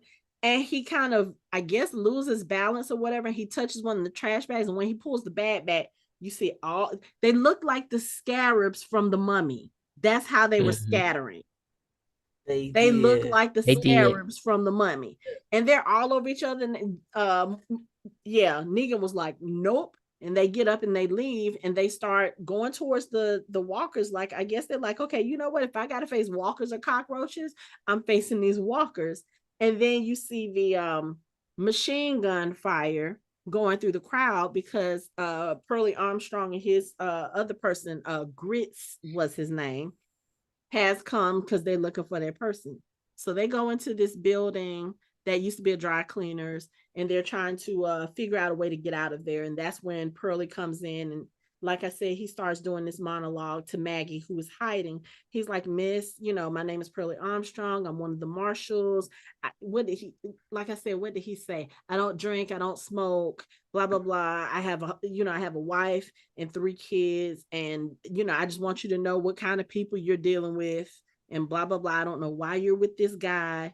But maybe you can come out and tell me. He was like, because if I have to come find you, I'm going to be a little less open. Dude, that, again, you are not endearing me to your character. No. By the way that you are doing this, because, you seem like the shoot first, ask questions later type person, which we see that happening because while he's talking to Maggie, Negan and the other guy, they're kind of crouched, trying to hide from him. This very silent walker comes from behind and attacks, the other guy, and he falls on top of him. Now, this is Dead City is pushing the limits on the gross factor, because not only do we get all the cockroaches, this walker is on top of dude, has blood coming out of his mouth. Now, first of all, y'all need to stop having your mouth open when you're around walkers. I thought about this when Maggie was. It'd be like this. Oh, close your mouth. You got all the blood. So the blood from this walker, we see something coming out of his mouth. And I was like, what the fuck am I watching? Is this The Last of Us? Because something is coming out the mouth. It was a fucking rat's tail, because there was a rat in the throat of the walker and it was coming out as the walker was trying to bite this dude. Ugh. I was like, y'all all about showing us the gross stuff today. So anyway, Negan kills the walker. He pulls the guy up and he's telling him, he's like, look, when I tell you to move, you need to move. All of a sudden you hear Pearlie Armstrong. Negan turns and kind of moves back. Pearlie kills his own person. I'm like, first of all, your aim is shit. Second of all, shoot first, ask questions later. Like, dude, you just killed your own person. Right. And got your ass kicked in the process. Because Maggie, she did end up, they ended up fighting. And she ended up knocking him out. So I'm like, all this for nothing. Your boy Grits, who, okay, I'm going to say it, nothing against the actor, waste of screen time, because this dude not only says nothing in the entire episode, he gets killed by walkers standing guard. Now, I was kind of wondering about this character because I was like, he has not uttered a word. But walkers are sitting there trying to come through the door and he's paying attention to the other side. I was kind of wondering at first if he was maybe deaf, because he didn't act like a person who was like, I'm sorry, if I have a whole horde of walkers trying to get through glass doors to get to me, I'm not having my back turned. I'm going to be facing those doors to make sure. And I understand you were probably trying to make sure that Maggie and Negan, they didn't come out. But when the glass is breaking, something should go. Something should have told him, okay, you know what? They're about to get in. Let me get the fuck out of here. But he didn't do any of that. I'm going to stick it out. I'm going to stand right here. I'm not leaving my post. Right. And now you did. I was just like, that was a waste of a character. Yeah. Like, good kudos to you for getting a paycheck for not having to do much. But what was the point? Anyway. So. Well, no, they needed an extra, so when they killed off 2, it didn't seem like. Although they did give the one a couple more lines. He lasted a little longer to do. I guess. Like, it's 3 of y'all, but only 2 of y'all gonna get a check. Right, because what's gonna end up happening is the sheriff is gonna be a part of Negan and Maggie's crew. Because now it's gonna be 3 of them. Okay. He probably got that grudge thing like Maggie got going on. Oh no, they're gonna end up working together because they're gonna have to survive this now. He gonna get his man. I guess, but for now, Maggie and Negan done left his ass in there knocked out. I guess they were like, okay, if the walkers get you, the walkers get you. Which, of course, we see that probably didn't happen, because when they go back to show all three of the crew, you see the walkers eating one, you see the walkers eating the other, and then right there where Armstrong was knocked out, he's no longer there, but his hat is still there. So I was like, okay, he done got up and left, or he done got up and moved or did something. He was like, I'm not about to become y'all's dessert. Not today. Right. So Maggie and Negan, they go further into the building. They come into this room, and it looks like a seamstress room, which again, this is a dry cleaner. So it probably, one of those places that does dry cleaning and alterations. So they have, was it a match that they lit or a flashlight or something? Because they were using it to kind of see around the room. And then you see this old lady and she knocks the light out. And it was a match. It was a match because she blew it out. Okay, that's what I thought. Okay. So after we see that, we get a shot of Hershel and the Croat. Hershel is in a chair. He's bound and shackled, which again, looking at him, he looks like he has to be like maybe 13, 14, because he's actually kind of tall. He's quite solid, and he has a bit of a deep voice. So I don't think he's like young. I don't think he's like late teenagers either. So he's got to be somewhere like right in that puberty stage. So somewhere between, I would say 13 and 15 is what he looks like. And, the Croat is coming at him, and he's, saying all of these things, talking about Negan, the person he's, what was it? He told Hershel, he was like, yeah, you seem like a tough kid, like your mom, probably like your dad. Do you know the person who killed your dad? He lived amongst your mother's people for a while. His name was Negan. And you kind of see Hershel bristle at that. And then he's trying to get information from Hershel about Negan, and Hershel pulls a little tough guy act. He was like, you can do what you want. I ain't telling you shit. I was like, yeah, that's definitely not an 11, 12-year-old. But the not cussing like that. Yeah, he's like, okay, I'm about to play this game with you. He starts pulling out these little tools that you always see in movies and TV shows where people used to torture people. And as he's pulling out these tools, you start to see Hershel revert into a child. Like he starts acting properly, like, oh shit, I'm scared. This dude is nuts. And the Croat looks like he's about to use one of the tools on Hershel when someone comes in and is like, oh, this, he escaped. So apparently they were holding somebody else hostage, somebody that the Croat wanted information about this guy's people. So I was like, okay, is this one of Maggie's people, or is this somebody from another community? We don't know. This guy is running.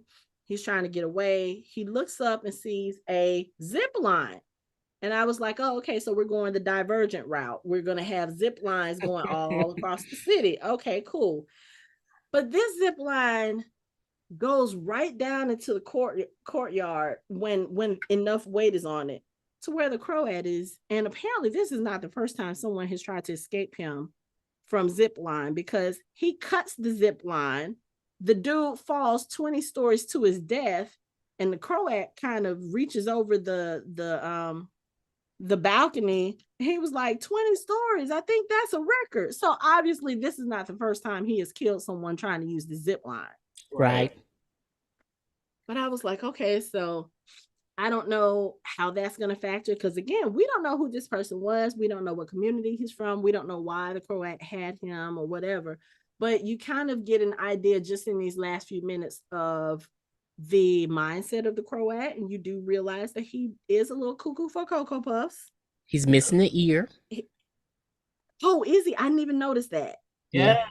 Oh, okay. Oh, yes, I do remember that. Yes. So yeah, he's missing the ear. When I saw it after she explained that it was he was from Sanctuary, I thought Negan burned it. Remember, let the side of the road. Oh, okay. That's what it's giving me. Right. Burn vibes. Okay. Which would make sense as to why he won't Negan fucking dead.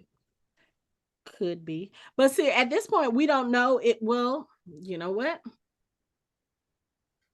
We know that because hell, they've been saying that all through the previews. Yeah, through the previews, but as of this episode, we don't know that he wants Negan. No. But I'm just saying at the reasoning behind him wanting Negan.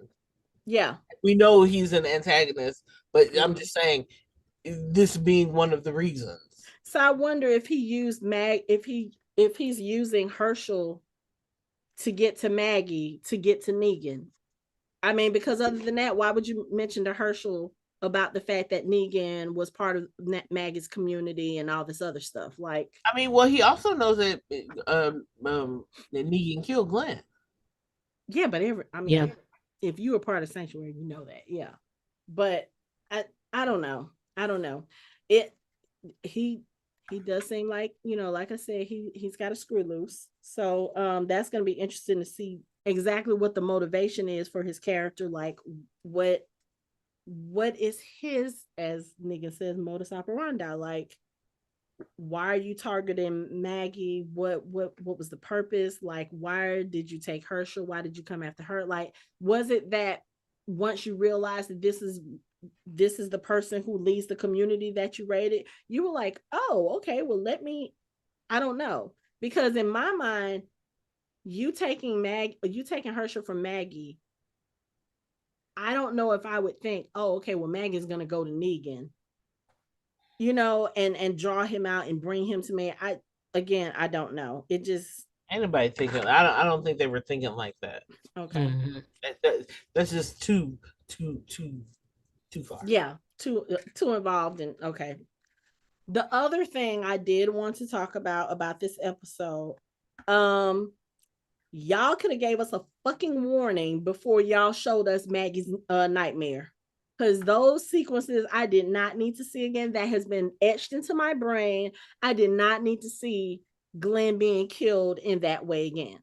But I've never rewatched that episode. I've seen it twice, and that's it. Me seeing, I've seen it once. It was too much for me, and I'm like, oh yeah, I won't be watching it. That's the only episode I've only seen one time. Yeah, and to then have that flashback, I was like, what the fuck? When I saw it, I thought they were just gonna show the part where he, like, you see him lift Lucille up. I thought he would stop, and I thought it was just gonna stop. No, y'all had to show us everything. You had to show us Glenn's face, and as much as I don't want to watch Rick's face, I'm sitting here doing this because I'm like, how much of this are y'all gonna show? And y'all showed way too fucking much. They didn't show the whole thing. Mm-hmm. I was like, I did not need to see that.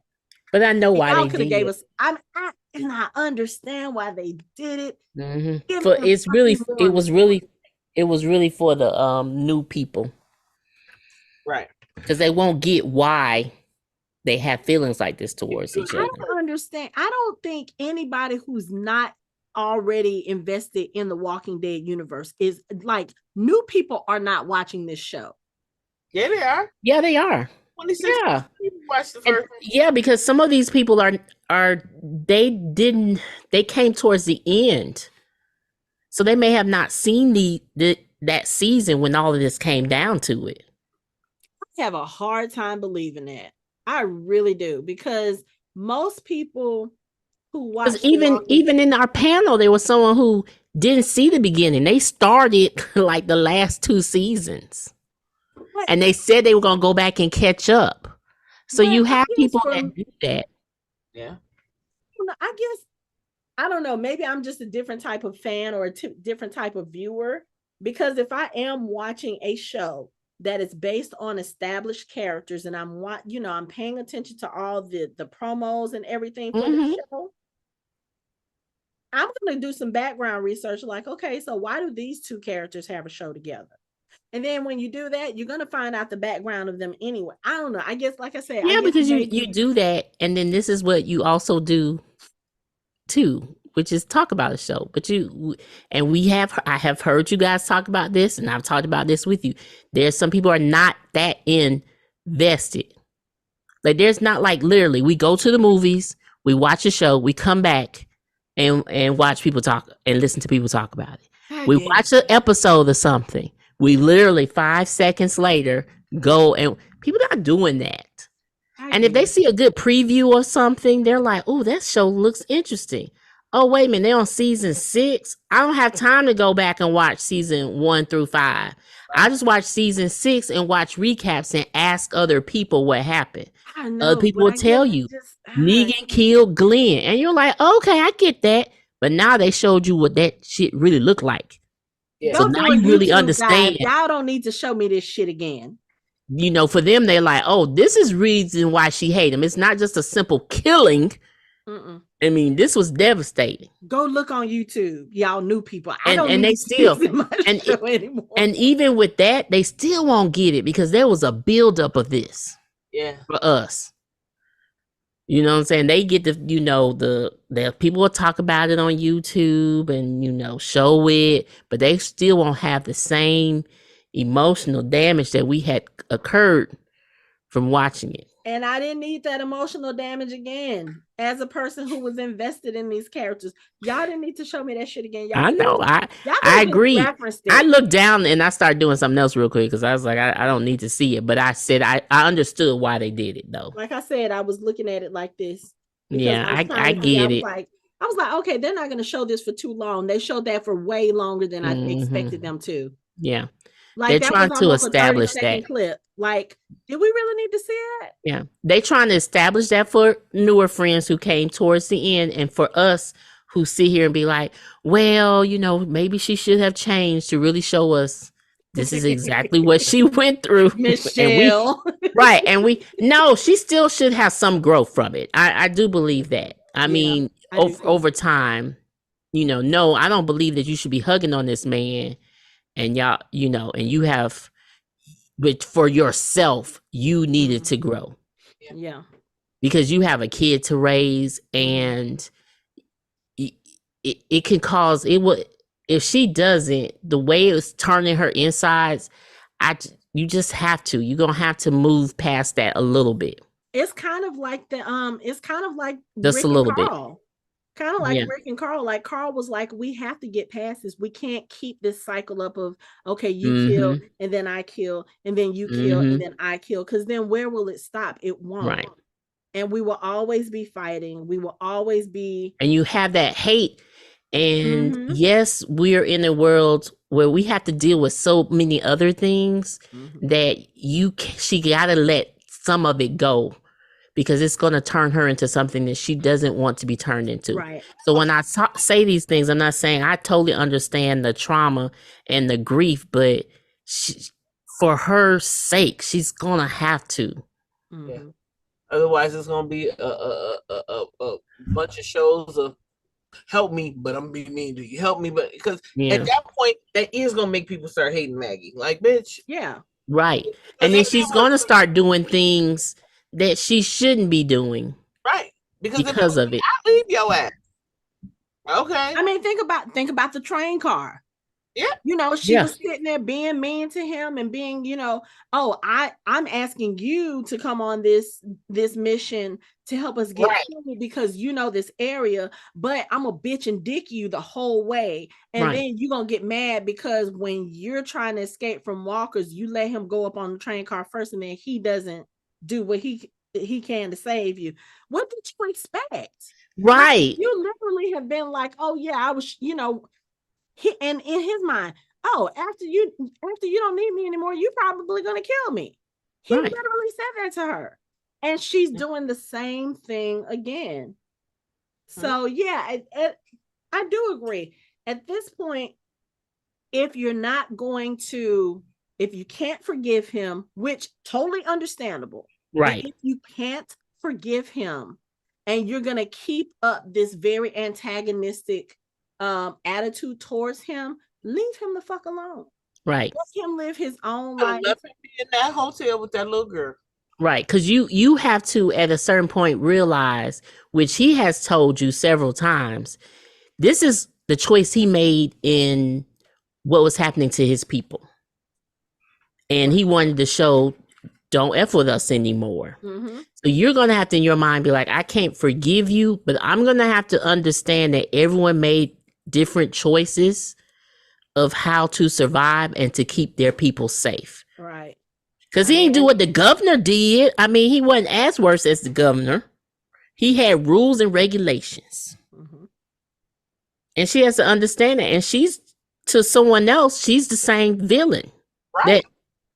So she got to understand, like, okay, it was a harsh way to kill someone. First of all, you could have just shot Glenn, to be honest with you, to prove your point, or cut off a finger, then shoot him.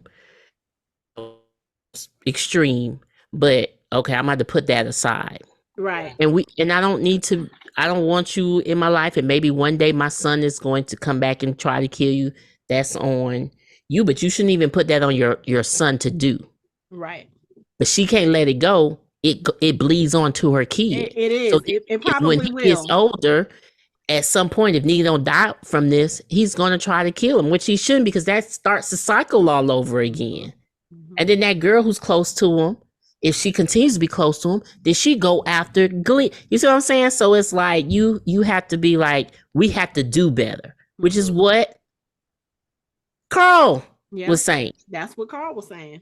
But y'all ignoring Carl. Everybody ignoring Carl. Carl died for nothing. Out of sight, out of mind. What you say? Out of sight, out of mind. Yeah. Yeah. Too much time has passed at this point, you know. But what about the intro? I like the intro. So I did like the intro. It's very different. The style of it is very different. And I don't know. I guess it's very artsy, but I do like it. I think it was interesting just kind of seeing the way is because we're so used to seeing the intros for The Walking Dead, and like even with Fear the Walking Dead, like Fear the Walking Dead, they have a very specific way that they do their title cards and their intro. It's basically like anthology style. Like you see the silhouette of the person that the episode is going to be mainly about. With The Walking Dead, you kind of get these different little pieces of the world that they're in. Now I did like the fact that they kept like that little line of walkers that was similar to the original show in intro, but New York is just, it looks so bad in that intro, and just even throughout the show, like we see, you know, we watch stories about different apocalypses all the time. And for me, very prominently about New York is like the original Stand miniseries, when you see how, you know, it wasn't even bombed out then. It was just, you see what a mess being an apocalypse made. You know, all the cars, all the trash, all the buildings that have been looted and everything.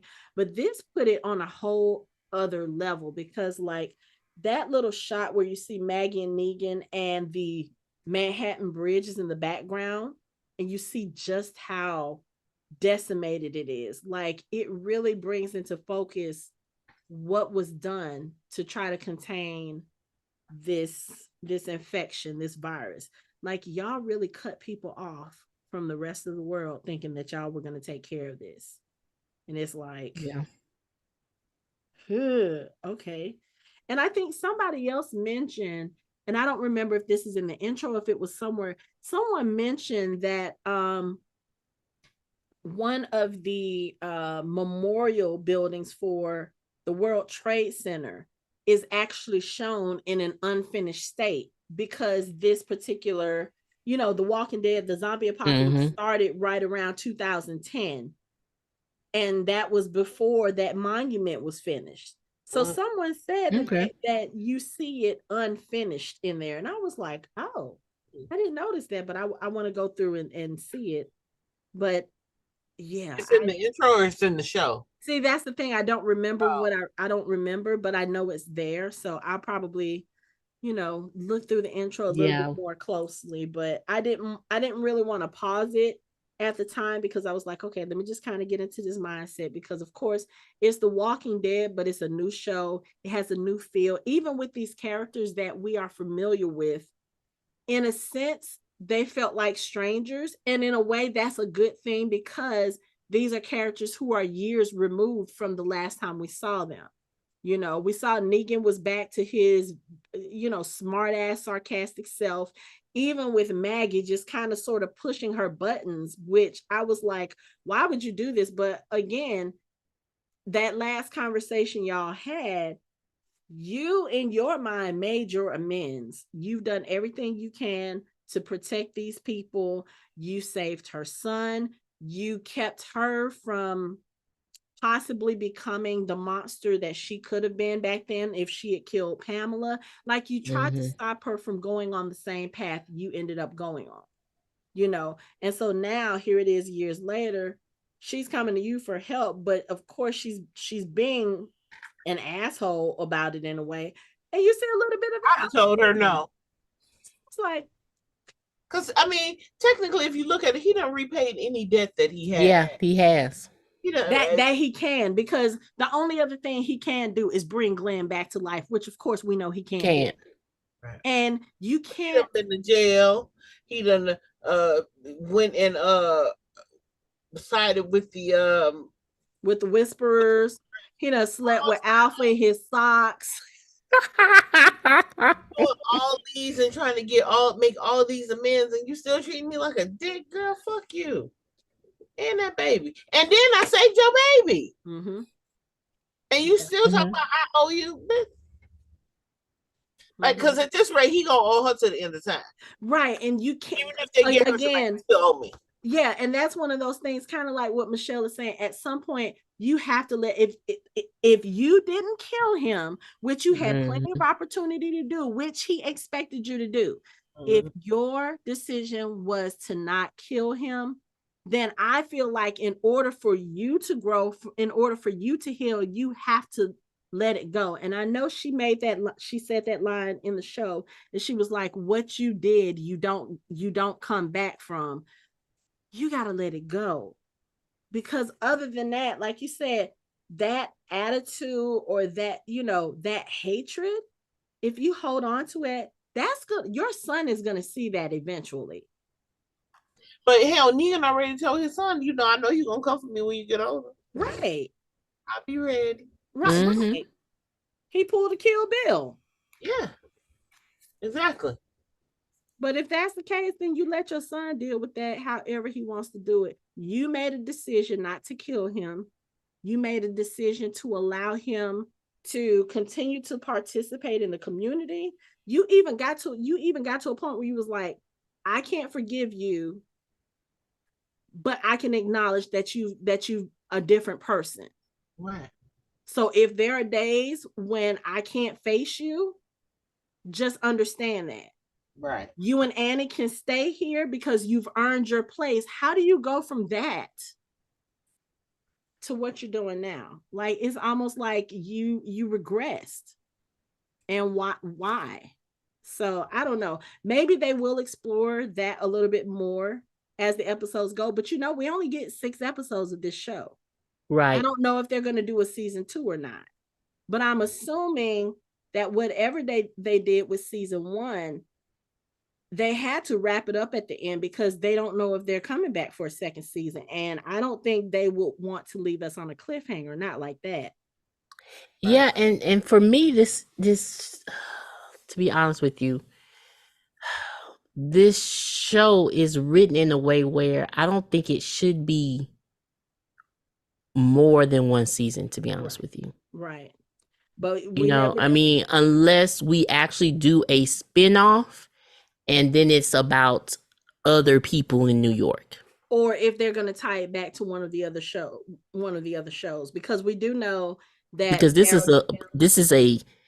is not like opening up and we're heading. We have a mission. This is a set mission. Right. But we don't know what the end of that mission is going to be. Well, no, we do. The set mission right now is get Hershel. To get Hershel. I know. I'm just saying, what I'm saying is we don't know how this mission is going to end, and if that's going to lead into one of the other shows. I know, but when I'm just is watching and looking at other shows, when you start with a mission and you're starting more closed minded, it is hard to then open it up for additional years.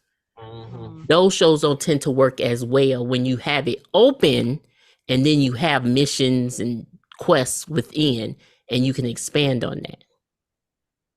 So I would have thought that too, but I would have applied that to the Daryl Dixon show as well. But as we can see from the news we're getting, they're already filming a season 2 of that show.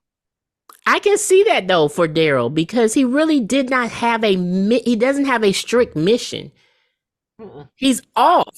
He's just off. But we don't know we don't even know why he's in France. Like we don't know how he gets there. No, we don't, and we're gonna find out. But once he gets over there, he did encounter other places like his place, and that stems off other stories with other people, and then Daryl's in the story, and then we build and love other characters in a different area.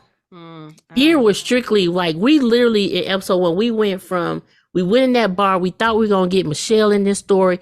Michelle dies. Then we're on a boat to Manhattan. We are in Manhattan. We get an old lady. It's like we're moving. Yeah. So I can see this not going. If they do push it to 2, they shouldn't go past 2. Yeah. Limited series like World Beyond. It should be. I mean, and that's a good. And I'm not saying it's bad. That's a good thing, for them. Like it's limited. And then the next, we can get somebody else who has a limited, like they often doing something. But Daryl, I can see being time. Right. Because he's going to encounter people and he's off. Who is he looking for? What is he doing? We don't even know. We don't even know how he ended up in Paris. No, we don't. All we know is he was on a capsized boat. Yeah, and he walking. In the trailer, he just walking. You know what? And walking. When I saw that trailer, I said, if they show us a whole bunch of Daryl Dixon walking, I'm gonna have an issue. I said, and he walking. And he walking. And we're walking. And we're walking. And we're walking. Right. So I can see, he encountered one group and helped them. And then that turns into 3 other people joining him. Almost like The Fear. Like it was one family. And then we got these other people coming along and they encounter things. And now we're the Morgan Show. Okay, I got it. Okay. Yes, I can see that being more time. Okay. Rick and Michonne, that shouldn't be more than 1, 2. No, they just need to find each other and they need to go back home to their goddamn children. And that's it. And that's how that should end. So that should be like 10 episodes. By the time that show come out, Judah's gonna be a time jump. Judah's gonna be 21. See, that's the thing that's why I'm trying to figure out because so as far as the timelines with the shows, one of the things that they said about Fear the Walking Dead and the current season is that they did a 7-year time jump to align it with the Walking Dead timeline. Mm-hmm. Okay. So then if you're doing that, why take this show and do another 5-6 year time jump? Like, what's the purpose? And then, like I said, so if you're doing a 5-6 year time jump for Maggie and Negan, where in the timeline does Daryl's story take place? Where in the timeline will Rick and Michonne's story take place? Like, are these stories like I said, when Maggie goes to find Negan, is Daryl back home? Is Daryl gone? Have Rick and Michonne returned? Are they still out missing? Like, I know. And if that's the case, like you said, Judah's gonna be 20, and you're gonna have these kids from this deleted scene from The Walking Dead show up, and so yeah, Judah's gonna have her own child and husband. Like, who are you guys? Yeah. I guess we'll figure that out once we get more details about it.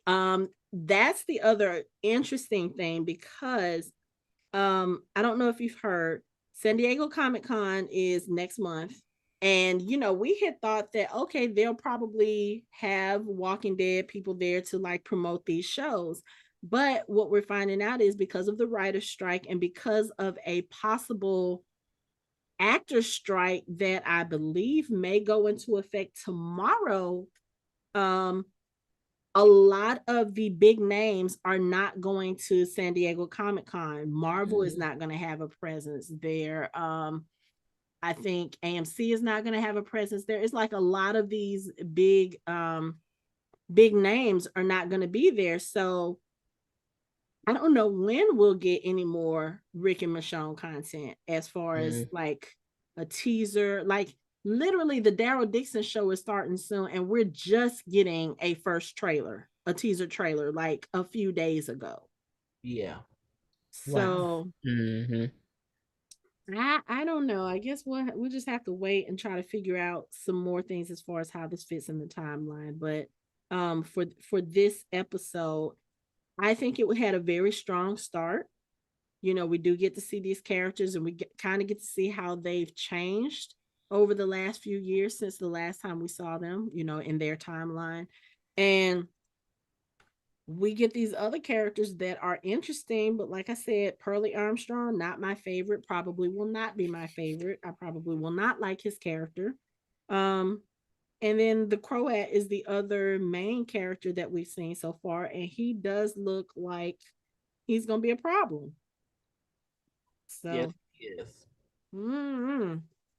But did we forget anything? I think we got most of it. Oh, I was gonna say that first scene with Maggie where she's sitting on the shore looking through the binoculars at Manhattan, and then she gets attacked by a walker and she turns around and beats it. I was like, they made that scene very reminiscent of Negan beating Glenn and Abraham. Was I the only person who felt like that? Like the way she was kind of bashing that walker's head? My thought was if he walks Casey, we can't see you. Oh, I said my thought is if he walks under the bridge to get her and she started beating the hell out of him, how ain't nobody hear that? How the other walker she was hiding from not hear that? Especially, and that's what I was thinking about. Yeah, that's what I was thinking about. Like, okay, she making a lot of noise, and then she's struggling. Like, has she not killed the walker in a while? What is going on? Well, I know she's in that headspace. She's worried about her son, and she probably is just trying to figure out how, you know, especially you just sat on the bank, you're looking with the binoculars, and you see these thousands of walkers. I know she was probably thinking, how the hell am I going to save my son? But then my question is, she looked, but then you notice when they got over there on the boat, wasn't no walkers. But it was night. And that's why I was saying, whatever they're doing in that building that's causing the smoke, I think they're luring walkers there. And then, of course, like I said, the that truck that was going by with the music, they were, you know, hurting the walkers.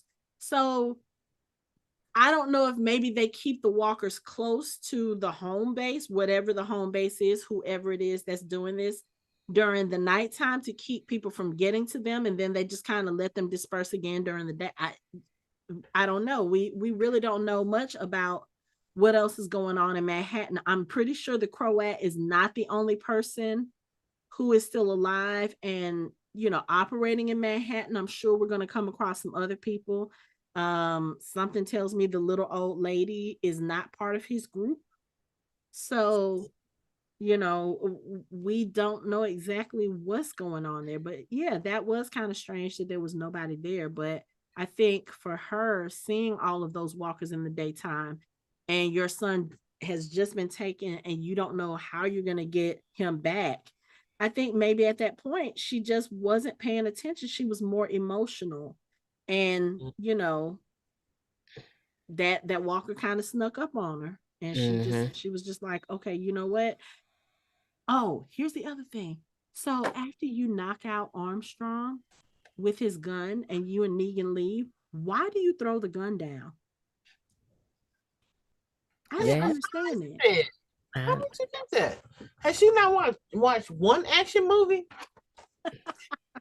No, she did not. I mean, I understand not wanting to make on the farm noise, but those that machine gun might come in handy, especially if you try to rescue your son from a deranged person who probably has henchmen.